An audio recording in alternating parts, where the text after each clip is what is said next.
Oh, every day's a holiday at the Irish Roots Cafe, and there's always room for one more. Today, as promised, I'm going to give you the my interpretation of An Spailpin Fanagh, the Wandering Labourer, in English. And some of it's similar to the old ones, and I've changed a few things around. But here's what I hear in that song. I'll never go again to Caishel, selling my free... I'll never go again to Caishel, selling myself in hire, selling my freedom by the wall, sitting by the roadside. A rude boorish men from everywhere coming on their horses.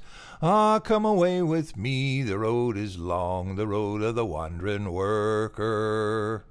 There it is in about 50 seconds. Thank you very much, and until we meet again, Shlán.